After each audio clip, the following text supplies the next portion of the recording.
Go to overcomecompulsivehoarding.co.uk/online therapy to get 20% off your first month of cognitive behavioural therapy, with weekly sessions online with a therapist, in addition to worksheets, a journal, meditation and yoga videos, and unlimited messaging.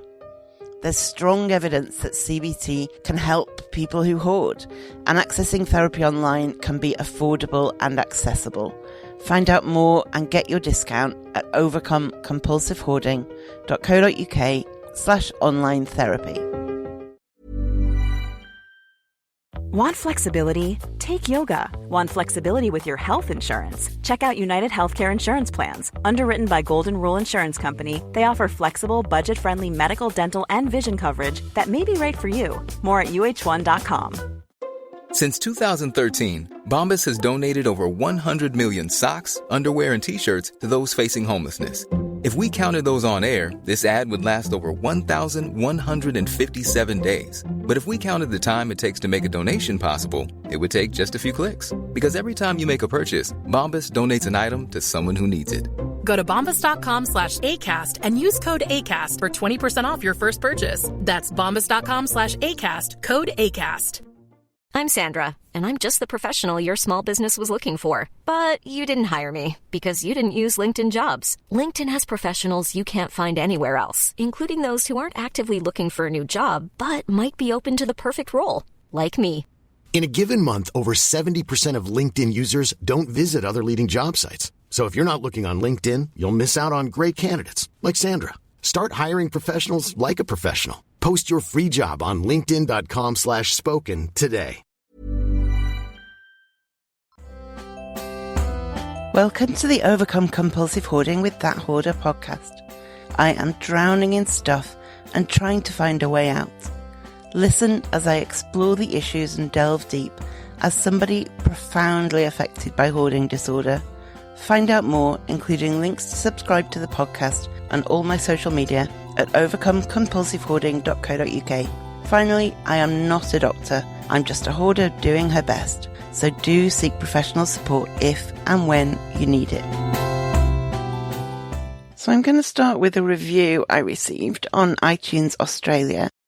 And it was a 5-star review. Thank you very much. From Simply Pit by, I don't know if it's Peta or Peter. P-E-T-A. And they say, love your perspective.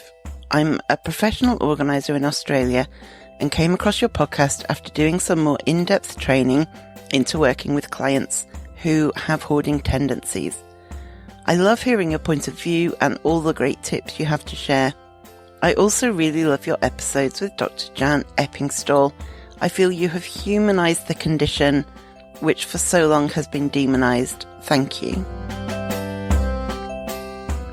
Thank you, Peter, Peta, whichever you are. Sorry, I don't know.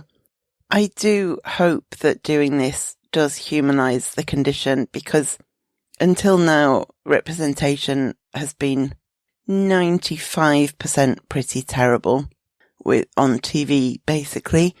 And so that is really nice to hear. And I'm glad you enjoy the episodes with Jan. She is a gem. And I'm also really glad that you're doing training to work with clients who hoard, because I think professional organisers can really vary in how much awareness they have, how much willingness they have to work with hoarders. And it is encouraging to know that there are some of you out there who are taking it really seriously. So on behalf of the clients you will work with, thank you. So today I am going to talk about your future self, but more to the point, how thinking about your future self can have an effect, indeed should have an effect, on what you do now, today, tomorrow. A lot of us are so caught up in our daily lives, for understandable reasons, that we are always focused on kind of what's next on the list. Got the kids dressed, got to get them out to school, got to get to work. When you're at work, you do all your stuff, you get home, you've got to cook the tea and get to bed and try and sleep, and it starts again the next day, and you can feel like you're on the hamster wheel. and just running to try and stay on top of things. And that's understandable in the world we live in. It's a difficult, busy world. And yet when we only do that, we're missing out on the opportunity of really changing things. Because if we can start to play the long game a bit more effectively, it's not just that it will improve things in the future. It can also simplify the day-to-day stuff, giving you more space and more opportunity to look forward as well as look at what's right in front of you right now. So I've been thinking about future me, capital F, capital M, and I'm going to be talking about future me and future you, capital F, capital Y.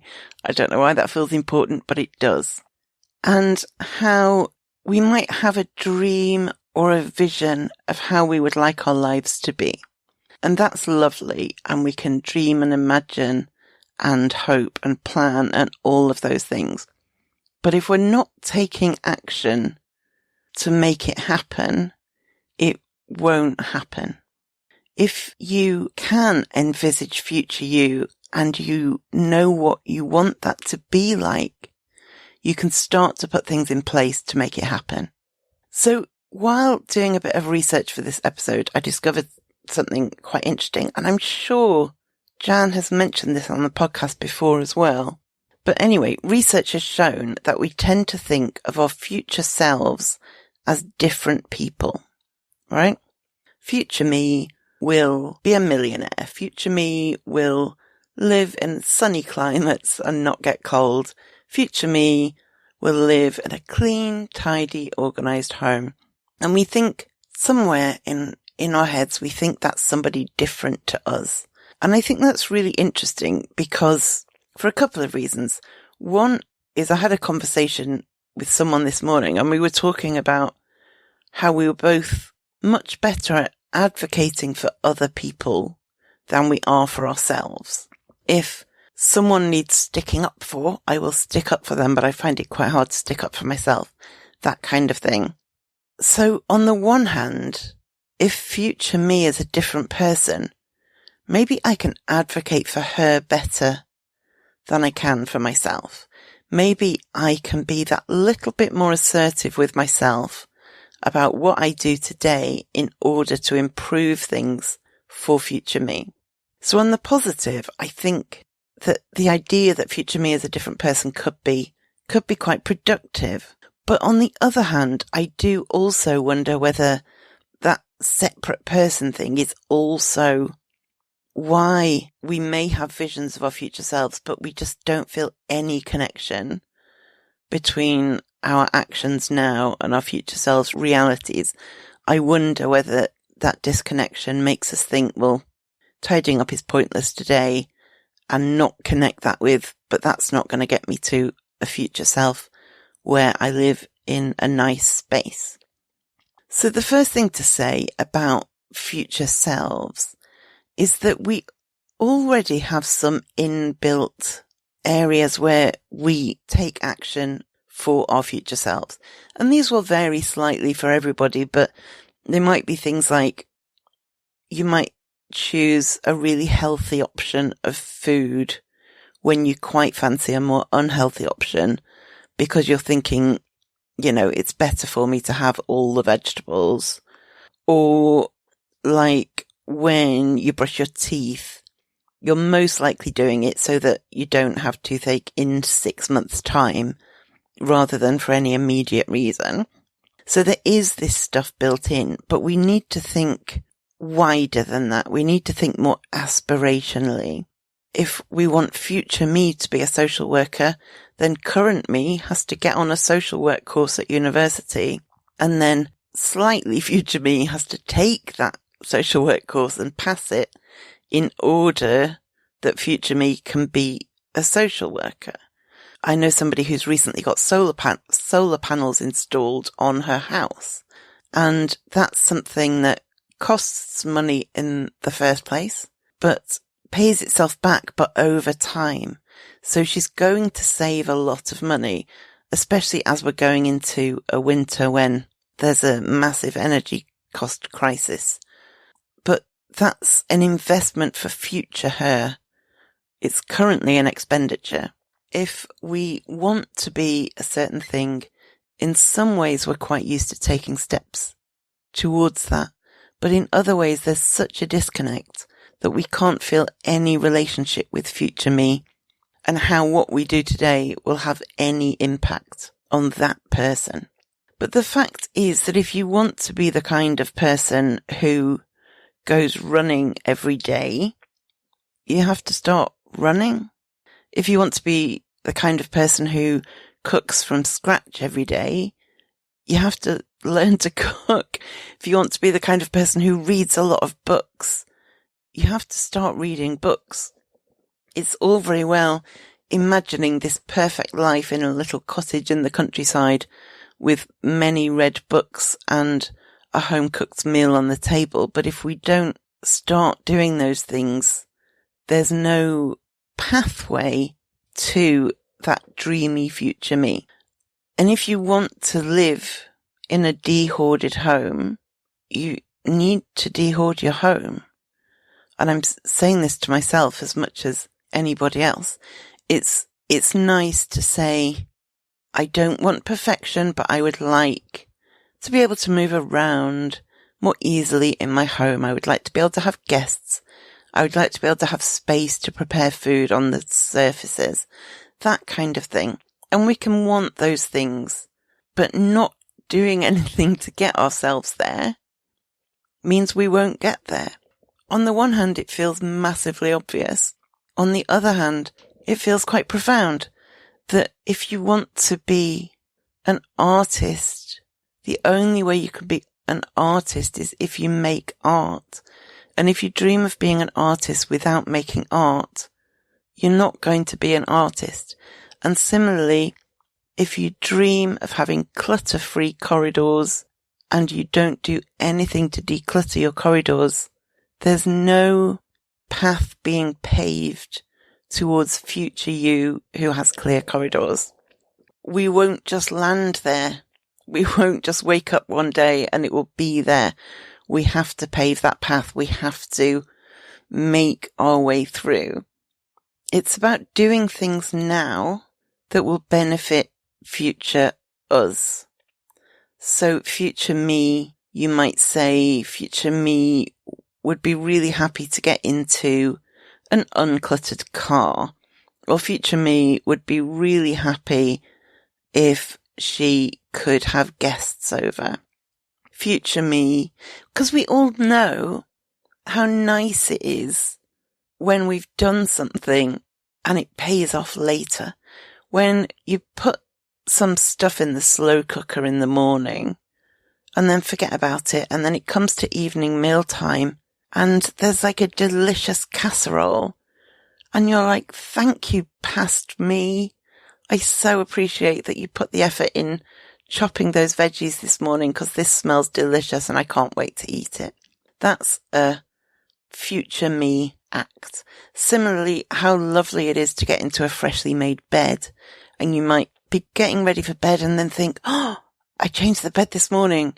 Thank you, past me. And those are kind of short-term future me tasks, I would say. On a short-term level, we love it. We love that kind of, I'm so glad I did the dishes this morning. Thank you, past me. It makes things easier for future me in the very short term.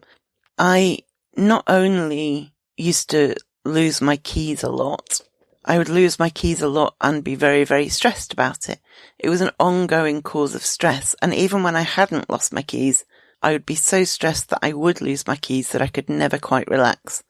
And then I bought one of those little kind of lanyard chain things and attached my keys physically to the bag I nearly always use. And so now I may still lose the bag, but touch wood, the keys, when I know where the bag is, I know where the keys are. And that's a little thing that past me did once that solved things, or certainly made things 80% easier for future me on an ongoing basis. Similarly, I work from home, but occasionally I will take my laptop and work from a cafe or somewhere for a change of scene. And a lot of cafes have Wi-Fi now, which is great, but they don't all have many places to plug yourself in. So I've got like a portable laptop charger that when I am doing that, I will chuck that in my bag along with all the rest of my stuff, so that if there isn't a PowerPoint, I can still work a bit longer with my laptop. Now, I didn't have any kind of system for this charger. It didn't have anywhere where it lived. It was quite random whether I could find it or not on any given day. And I kept thinking I need somewhere to put things like my bag with the keys attached and this portable charger and a couple of other things, because I always take out that bag, but there's a couple of other things that I sometimes take out, like the charger. And I couldn't work out a system, and I realized that there is a place in my house designed to put things that you need on your way in or out of the house. But it has been out of order, out of use for so long that I pretty much forgot it was there, even though it's in the hallway. It's just one of those little, what's the word? Like a little cutaway in the hallway. And I have like this little chest of drawers in there, and the obvious place to put this stuff is on or in the chest of drawers. But it's been so full of crap for so long that I pretty much considered it part of the wall.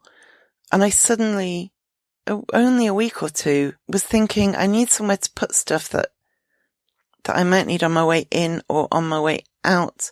If I had like a little, and then I realized I do have that, and I cleared, I haven't delved into the drawers yet, but I cleared the top and then put like a little basket thing on top. And so now my bag and the charger and like a water bottle, that kind of thing, on there. So if this goes to plan, that is something that past me or current me, I suppose, is putting in place that future me, when I'm trying to go out and I need that charger, will thank me for, because all being well, should it work out, that will be where it is. And as well as these tasks making short-term future you happy, and as well as them making short-term future you that little bit, make your life a bit easier, it will also help you to get into a position where you can take slightly braver steps, bigger steps. If I don't have to spend 10 minutes looking for my keys, I can spend that 10 minutes doing something more useful, doing something for future me. Or I can spend that 10 minutes just not being stressed. Just the benefit of having 10 minutes less stress in my day cannot be underestimated. And that equips me to then take better action, take bigger action. So there's also like medium term future me goals and effects. And I was thinking about what I have in place in that respect. And then I thought about tea. Now, I drink a lot of tea, and I have a bit of a selection of teas. I have like regular breakfast tea, I have Earl Grey tea, I have like green tea, including some flavoured green teas, I have decaffeinated tea, all of this. And my ex once said to me that where you're organised, you are so organised. It's just unfortunate that that's like less than 1% of your life. And that is absolutely true. And my tea collection is a great example of this, because I have all these teas and I have little plastic containers, and because you don't want the tea bags to go stale or the tea leaves to go stale. So when I open a new box of tea, I transfer them into one of these containers. But it's better than that. That's not super organised. What is impressive, in my humble opinion, is that I then cut off the label from the original packaging and stick it to the top of the container. And I cut out the use by date from the original packaging and stick that on the top of the container as well. So I can see at a glance which tea is in which pot, and I can see if it's going to expire. Now, some people aren't bothered about expiry dates, especially for something like tea bags. I am quite funny about expiry dates. I am a metaphobic, which is phobic of vomiting. And that means I'm very, very careful with like food expiry. And I know that tea bags don't really come into that, but I've just drilled into myself that expiry dates are very important. So I carry that over to tea as well. And the reality is that I can put some tea in a pot and think, well, it doesn't expire till 2024. I don't need to worry about it. But what would happen, I know, is that in a few months' time, I would look at that pot and think, how long's it been there? I don't remember when it expires. What if it's already expired? What if it makes me ill? All of this. And it would worry me. The other benefit of my labelling system is that different brands of tea can taste different. And it might be that you get some, say, peppermint tea or some Earl Grey tea, and it's particularly good. And you think, I want to buy that brand again next time. But it might be 6 months, 3 months, whatever, till you've finished your stash, by which point I certainly would be doubting. Was it Twinings? Was it Harrogate's? Was it M&S? I just don't know, and I wouldn't know. Similarly, you might get some tea that isn't very nice, and you want to make sure you don't want to get that again. Now, I'm not saying you need to implement this system. What I am saying is I have implemented this system, and it's working really well in the medium term for future me, because I have an organized system so that if I'm sitting thinking, I really fancy an Earl Grey, then I know where that is. I know how long I've got to use it for. And this is reassuring to me today. It's reassuring to me in 3 months' time. It's reassuring to me in 6 months' time. When I discover the best green tea with jasmine I've ever had, I thank past me for having labelled it with the brand name so that I know I can buy it again. So it works in the medium term. And then we need to look at the long term. This is the hardest, but the biggest. It's ambitious, but it has to be. And if we know what our aspirations are, then we can start working towards them. If we don't know what our aspirations are, if we don't have a vision of future me, then it's going to be harder to get there. If we at least know what that might look like, we can start taking steps. Because I don't know about you, but when I look to my future me vision, it's not all about having a tidy home. It's not all specifically about my surroundings. It's a lot of things. It's about feeling a bit more relaxed. It's about having friends over. It's about not having a heart attack when the gas man needs to come. It's about not worrying about the background in my Zoom calls. It's about so many things that are about my surroundings, but are about my well-being as well. And this is big stuff.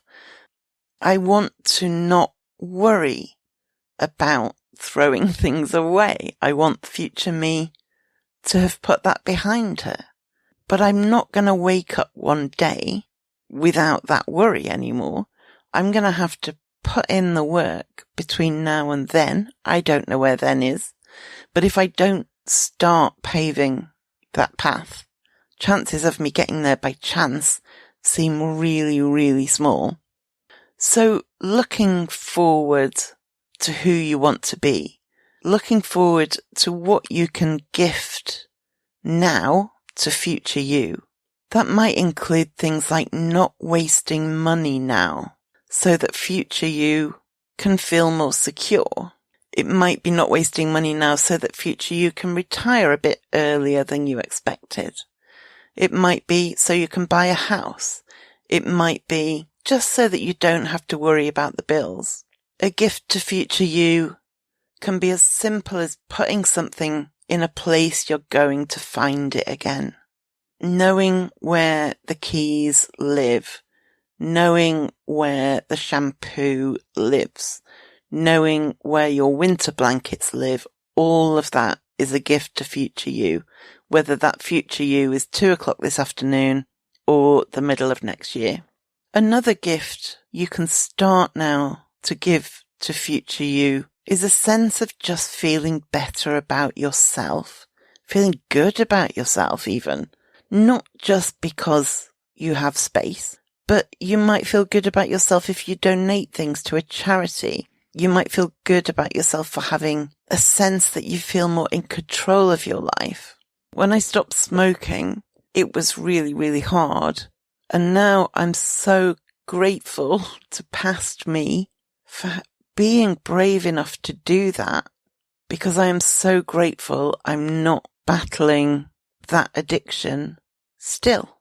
That's a gift from past me that I didn't know I was giving myself at the time, but I am regularly grateful for it.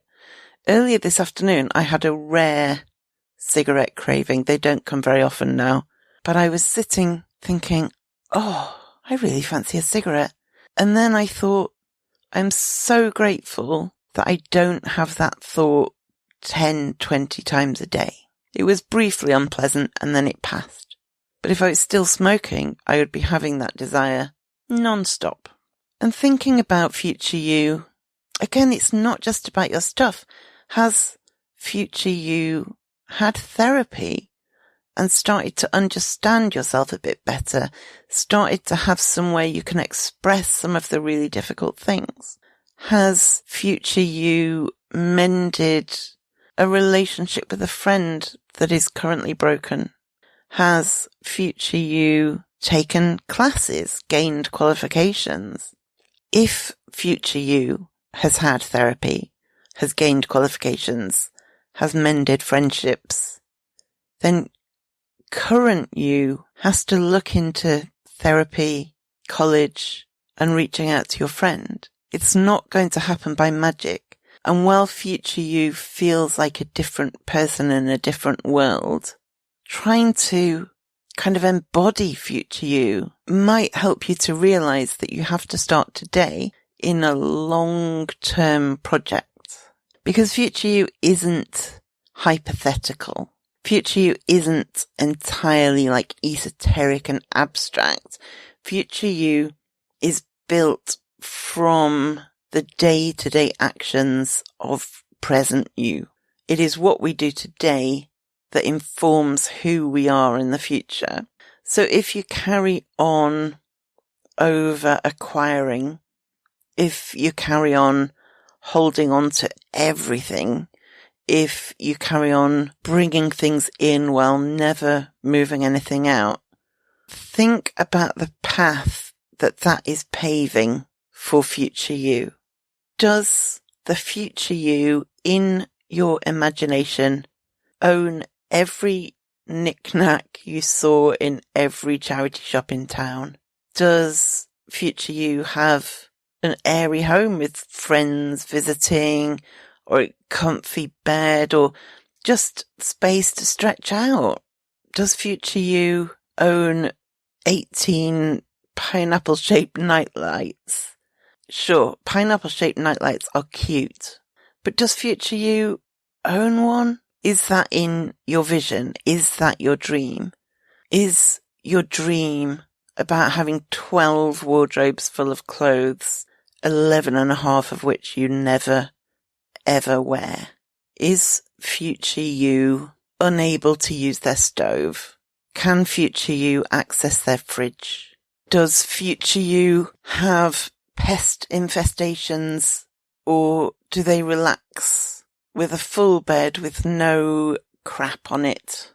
And this is challenging, right? I get that. It's challenging for me just saying it all, because it's kind of a call to action, isn't it? When we look at what we do today as the building blocks of who we are tomorrow, it's really hard to justify not taking constant, energetic, non-stop action.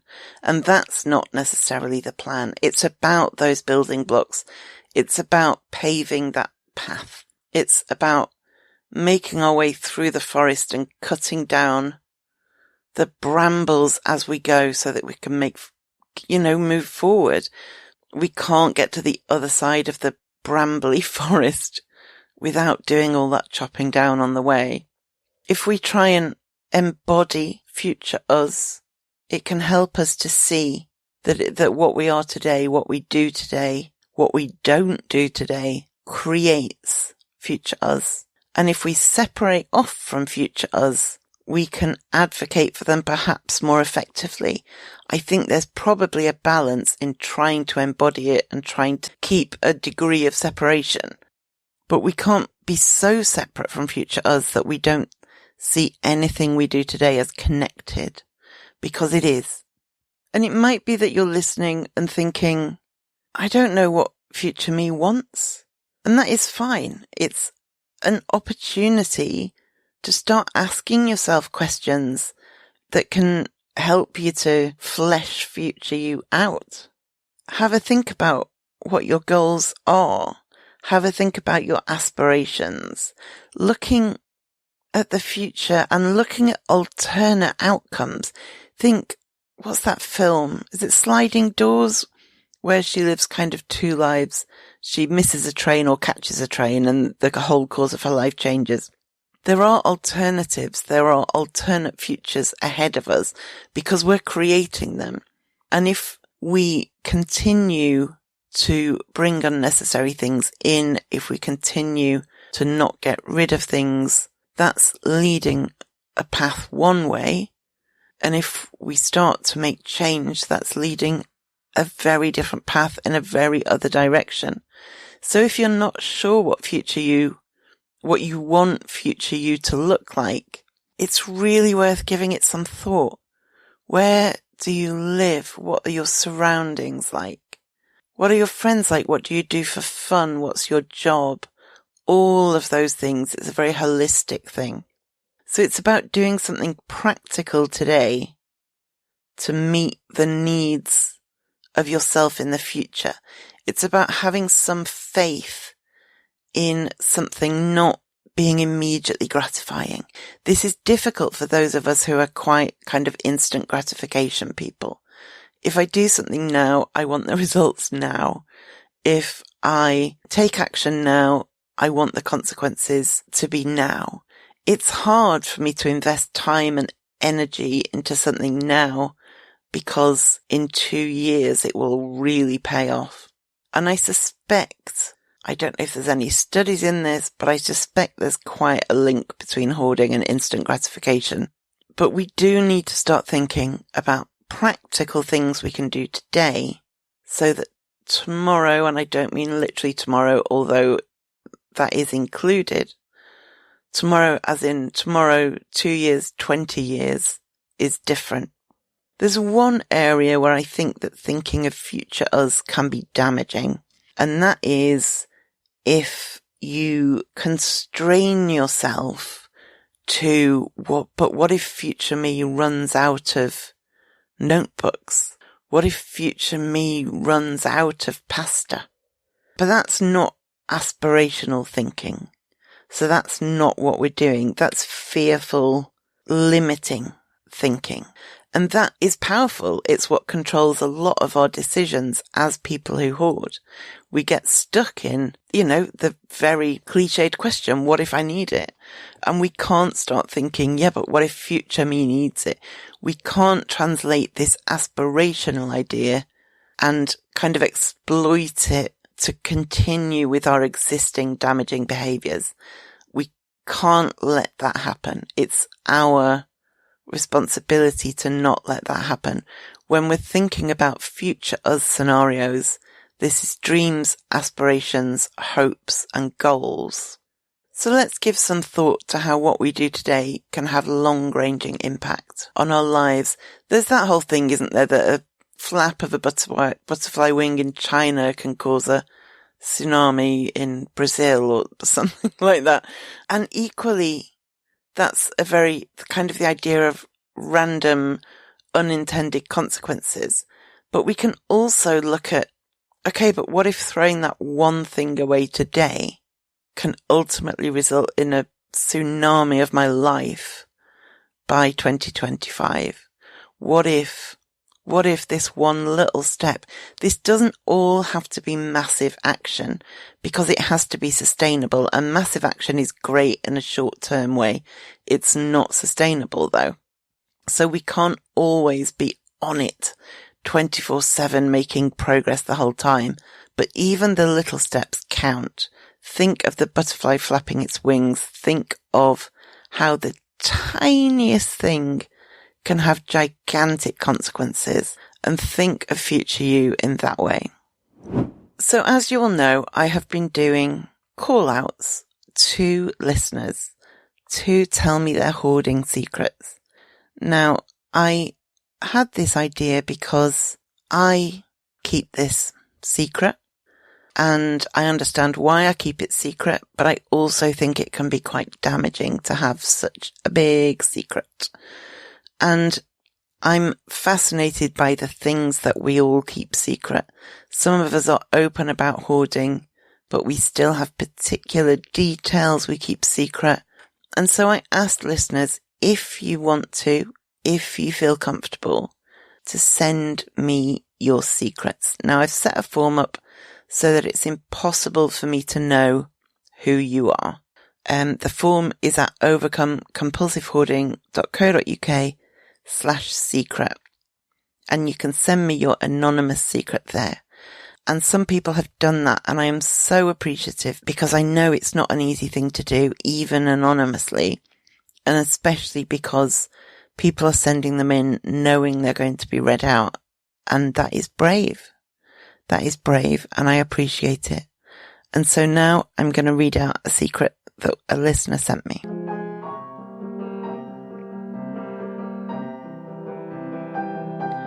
My bathroom is completely inoperable, and I can't get anyone to help me fix it, because there's no way I would let anyone into my house. I live by myself, and I have become pretty creative on dealing with this problem, but I'm absolutely ashamed at how I live. I did always think I was lazy because I couldn't keep ahead of what I called my mess. You made me realize that I need to stop calling myself that. I do need help, and I'm probably what one of those shows, which I think I've watched every episode, would call a level 5 hoarder. That's my secret. I present a very good face to my family, although they know not to come to my house, and none of my friends know anything about this. Thank you for listening.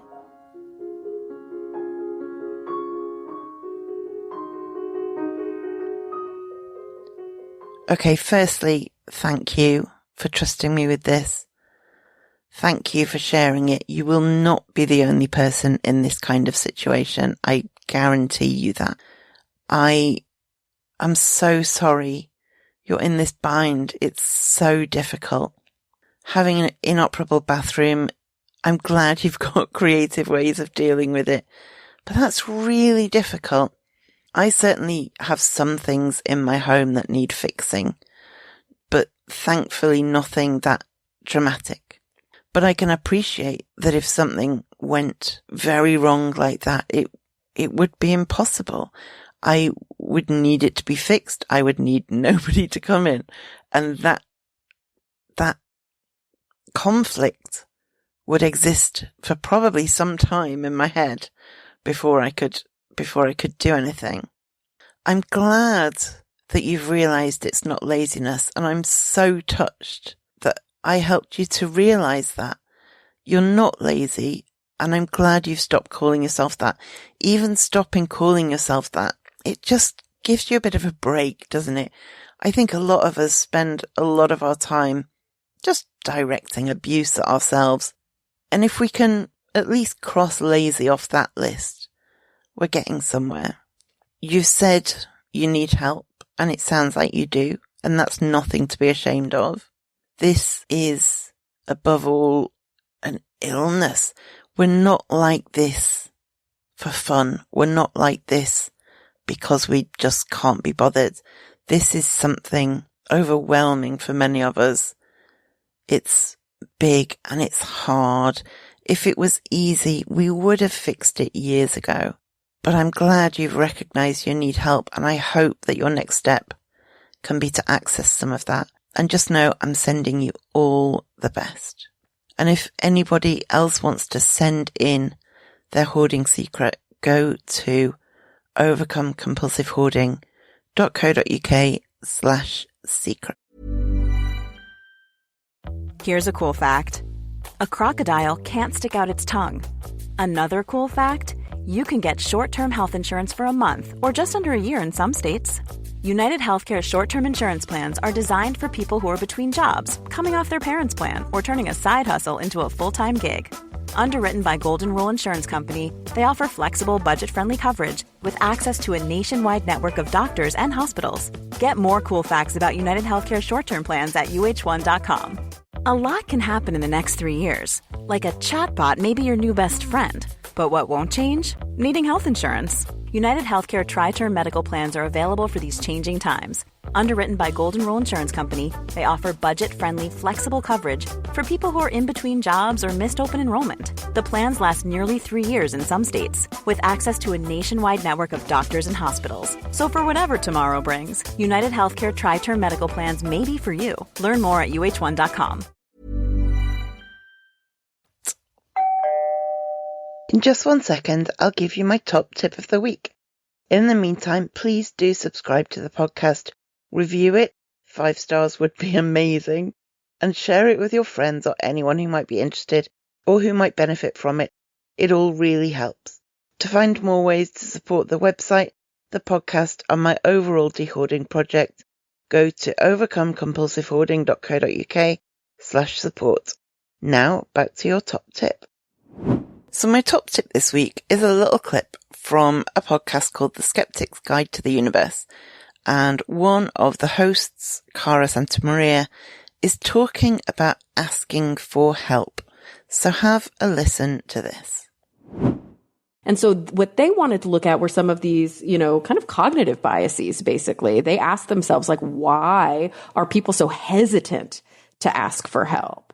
And they believe it's because people miscalibrate their expectations about other people's prosociality, that there's sort of a Western ideal that says people are only looking out for their own interest and they'd rather not help anybody and only help themselves. They also talk about something called compliance motivation. So they think that people are, when they actually do help you out, it's less because they want to, because they're pro-social, and it's more literally because they feel like they have to, like they feel a pull to comply with a request.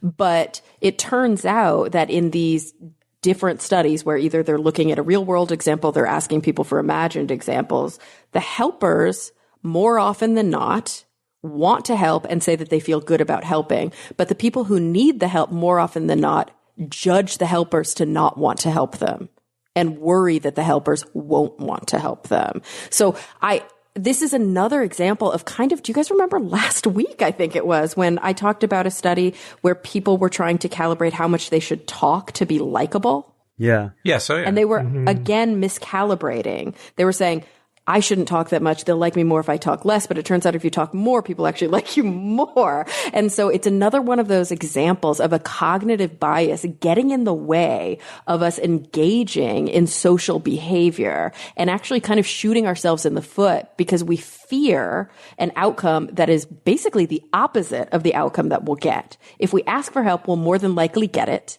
And more than likely, the person who helped us will feel good about having helped us, and it's really a win-win. Of course, they caveated at the end, we're talking about low-hanging fruit. We're not talking about massive power differentials, where there's coercion and things like that. But, given some of those caveats to the side, basically an outcome of every single design that they did in the study was people want to help, and they want to help because it makes them feel good. So maybe the next time you need help, if you ask, you shall receive. No, I think that's food for thought, isn't it? Even if we don't want to put people out, we might need help, and we might know we need help, but we don't want to inconvenience anybody.